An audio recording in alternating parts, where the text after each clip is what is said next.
இன்றைய காலத்தில் எல்லாம் நம்ம கடன் வாங்கி லோன் வாங்கி தான் எல்லாத்தையும் செய்கிறோம். ஒரு வீடு கட்டணுன்னா லோன் வாங்குகிறோம், கார் வாங்கணுன்னா லோன் வாங்குகிறோம், டூ வீலர் வாங்கணுன்னா லோன் வாங்குகிறோம். இப்படி எல்லாத்துக்கும் நம்ம கடன் வாங்கி வட்டிக்கு வாங்கி தான் நம்ம செலவு செய்கிறோம். இங்கே நாம் வட்டிக்கு வாங்கி கடன் வாங்கி அவசியம் இல்லை. நமக்கு ஒரு வசனம் இந்த பைபிளில் கொடுக்கப்பட்டிருக்குது. உபாகமம் 15:6 என்ன சொல்லிக்குதுன்னா, நீ எல்லாருக்கும் கடன் கொடுப்ப, நீயோ கடன் வாங்காத இருப்ப அப்படின்னு ஒரு வசனத்தை மோகன் சிலாசஸ் அவர்கள் சொல்றாரு. அது என்னன்னு கேட்போம் வாங்க. இன்னைக்கு உங்களுக்கு பிரச்சனை கடன். நிறைய பேருக்கு கடன் பிரச்சனை. கடன் கடன் கடன், வட்டிக்கே எல்லா பணமும் போயிடுறது, சம்பாதிக்கிற பணம் எல்லாம்.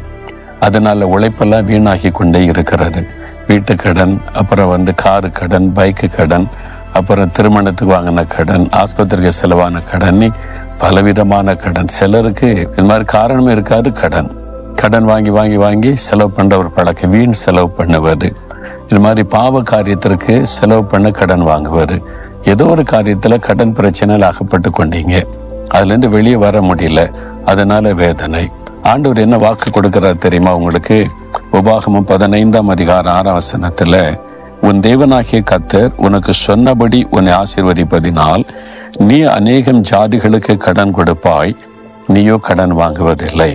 இன்றைய காலகட்டத்தில் நாம ரொம்ப கடன் தொல்லையால் அவதிப்பட்டு இருக்கோம். எதற்கு எடுத்தாலும் கடன் வாங்கி தான் நம்ம செய்ய வேண்டியது ஒரு காலகட்டமாக இருக்குது. இல்லைன்னா முடியல. இப்போ நம்ம கடன்காரன் ஆகிட்டோம். நமக்கு வயசாகாத இருக்குதா, அல்லது பசி எடுக்காது இருக்குதா? நமக்கு இவ்வளோ கடனாக இருக்குது, நமக்கு பசி எடுக்கக்கூடாது, இவருக்கு நமக்கு ஒரு பிள்ளை இருக்குது, அதுக்கு கல்யாணம் பண்ணணும். கடனாக இருக்குது அப்பாவுக்கு, நமக்கு வயதாகக்கூடாது, நம்ம சிறுவர் இளை வயதிலே இருக்கணும் அப்படின்னு அந்த குழந்தை வளராது இருக்குதா? எதுவுமே இங்கே நிற்கலை. அது மாறினது தனிச்சை செயலை எல்லாம் இங்கே நடைபெற்று கொண்டு இருக்குது. என்ன, நாம் ஒவ்வொரு வேலையும் இங்கே ஓரளவுக்கு நம்ம சம்பாதிக்கிறோம். அதை வைத்து நம்ம வாழ்க்கை நடத்த முடியல. விலைவாசி ஏறி போகுது. பல தேவைகள், பல அத்தியாவசிய தேவைகள், பலர் பேருக்கு நம்ம உதவி செய்ய வேண்டிய ஒரு கட்டாயத்தில் இருக்கோம். அப்படி உதவி செய்யலைன்னா நம்மளை என்ன சொல்லுவாங்க? நமக்கு ஒருத்தர் யாருமே உதவி செய்யலையே அப்படின்னு பல பேர் சொல்லுவாங்க.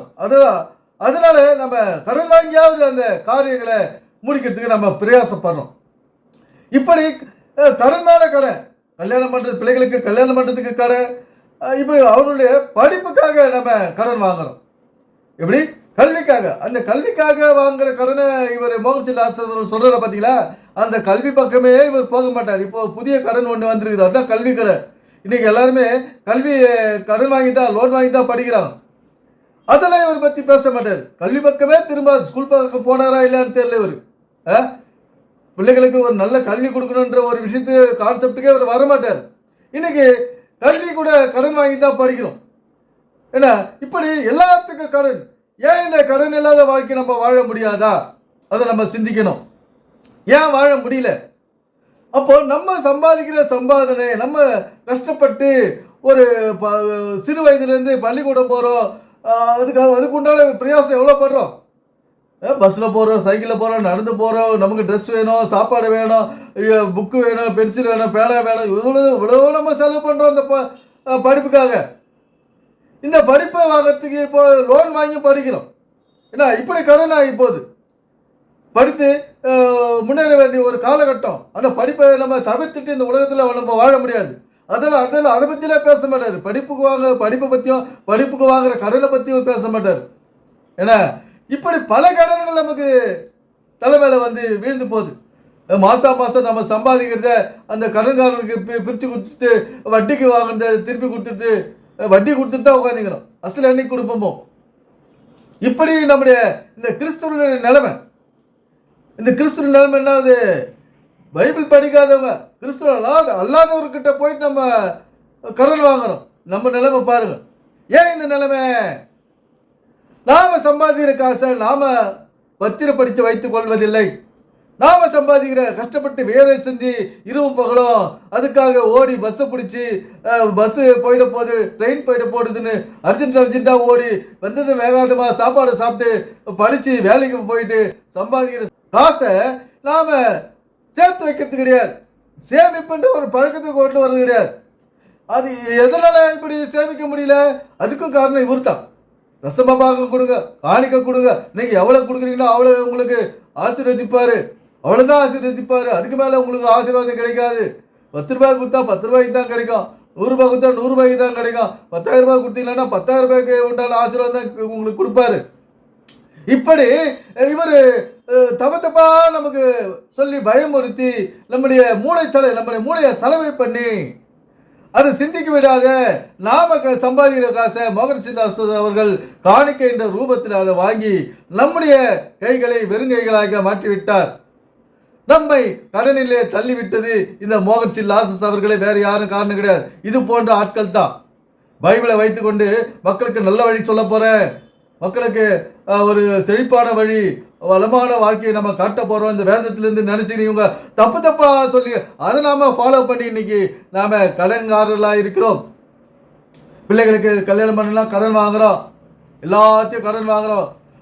கடன் வாங்க முடியலன்னா, கடன் வாங்கி வீடு கட்ட முடியலன்னா வாடகை வீட்டில் உட்காந்துக்கிறோம். வாடகை வீட்டில் உட்காந்துங்கன்னா என்ன பண்றோம், இவருக்கு காணிக்க கொடுக்குறோம். இவர் சொல்ற பைபிள் சொல்ற தவறான போதனைகளை நம்ம அதை கடைபிடிச்சு காணிக்கை தான் கொடுக்கணும் பொழுது, நம்ம சம்பாதிக்கிறதுல 10% காணிக்கை தான் கொடுக்கணும் பொழுதுன்னு சொல்லிட்டு நம்ம காணிக்கை எடுத்துன்னு போய் கொடுத்துட்டு இன்னைக்கு நம்ம கடன்காரர்களாக இருக்கிறோம். இந்த காணிக்கை எத்தனை போய் சம்பாதிச்சு காணிக்கை கொடுன்னு சொல்லல பைபிள். உன்னுடைய எதிர்காலத்துக்கு எடுத்து வை 10%, அதுதான் சொல்லுது. ஆனா இந்த மோகன்சிங் லாசஸ் போன்றவர்கள் என்ன சொல்றாங்க, அந்த காசை எடுத்துட்டு எங்ககிட்ட கொடுத்துரு, நீ சேர்த்து வைக்காத, கர்த்தர் உங்களுக்கு யார்கிட்ட கொடுத்தீங்கன்னா உங்களை மென்மேல ஆசீர்வதிப்பாரு, உங்களுக்கு கோடி பை நிறைய கொட்டி மூட்டையா கொடுப்பாரு உங்களுக்கு அப்படின்னு இவங்களாம் சொல்றதுனால இன்னைக்கு நாம எல்லாத்துக்கும் காணிக்க கொடுக்குறோம். ஒரு பண்டிகை சமயத்தில் காணிக்க கொடுக்குறோம். மற்ற எத்தனையோ விதத்தில் நம்ம காணிக்க கொடுத்து இன்னைக்கு நம்ம பாக்கெட்டு காலி, பேங்க் பேலன்ஸ் 0. நண்பர்களே, கொஞ்சம் சிந்திங்க. இந்த பைபிள் என்ன சொல்லுகிறது, மோகன்சிங் லாசஸ் என்ன சொல்லுகிறாரு, நம்ம என்ன செய்து கொண்டு இருக்கிறோம், கொஞ்சம் சிந்திங்க. நமக்கு ஏன் இந்த கடன் வாங்கக்கூடிய நிலைமை? இன்னொரு பைபிள் ரகசியத்தை சொல்றேங்க இல்லைங்க, இந்த நீயோ கடன் கொடுப்பாய் கடன் வாங்காதிருப்பாய். ஐயோ இப்படி சொல்லிக்குதே, நம்ம கடனை வாங்கி வச்சுருக்கிறோம், அதனால நம்ம இவங்க சொல்றதெல்லாம் கேட்டா நம்ம கடன் கொடுக்குறவர்களா மாறிடுவோம், மற்றவர்களுக்கு கடன் கொடுக்குறவர்களா மாறிடுவோம், நமக்கு கோடி கோடியா சேர்ந்து போயிடுன்னு சொல்லிட்டு இவங்க தவறா புரிஞ்சுக்கினாங்க இந்த வசனத்தை, மோகன்சிங் லாசஸ் அவர்களும் கிறிஸ்தவர்களும். இந்த வசனம் எதை குறிக்குதுன்னா, நீயோ கடன் கொடுப்பாயின்னா நீ நல்ல 4 பேருக்கு புத்தி சொல்லுவ, நீ மற்றவங்க புத்தி சொல்ற மாதிரி நீ வச்சுக்க மாட்ட, அதுதான் சொல்லுது இந்த வசனம். ஏன்னா இப்போ நம்ம நிலைமை பாருங்க, மற்றவங்க கிட்ட போய் நம்ம கையேந்தி கடன் வாங்கிட்டு அவங்களுக்கு பதில் சொல்ற மாதிரி அவங்க நமக்கு புத்தி சொல்ற மாதிரி ஆகிப்போச்சு.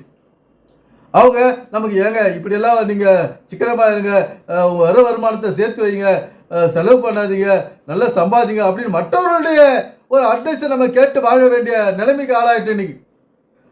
இப்படி நாம மற்றவங்களுக்கு புத்தி சொல்லணும். நாம ஒரு உதாரணமான இந்த உலகத்துல வாழ்க்கையை வாழ்ந்து, ஒரு செழிப்பான ஒரு பணப்பற்றாக்குறை இல்லாத வாழ்க்கையை வாழ்ந்து, மற்றவர்களுக்கு உதாரணமான வாழ்க்கையை வாழ்ந்து, அவர்களுக்கு நாம் ஒரு வாழ்க்கை வழிகாட்டியாக இந்த உலகத்திலே நிற்க வேண்டும் நண்பர்களே. அதுதான் இந்த வசனம் சொல்லுது. நாம வழிகாட்டியா நிற்கணும், மற்றவங்க நமக்கு புத்தி சொல்ற அளவுக்கு நாம இருக்கக்கூடாது. அதுதான் உணர்த்துது இந்த உபாகமம் 15:6 வசனம். இப்படி ஒரு நல்ல ஒரு பயனுள்ள அர்த்தத்தை இந்த பைபிள் நம்ம புரிஞ்சுக்கணும் நண்பர்களே. அப்பதான் உனக்கு நம்ம ஒரு பணப்பற்றாக்குறை இல்லாத வாழ்க்கை, ஒரு கடன் இல்லாத வாழ்க்கையை நம்ம வாழ முடியும் நண்பர்களே. எனவே சிந்திப்போம், செயல்படுவோம். நன்றி, வணக்கம் நண்பர்களே.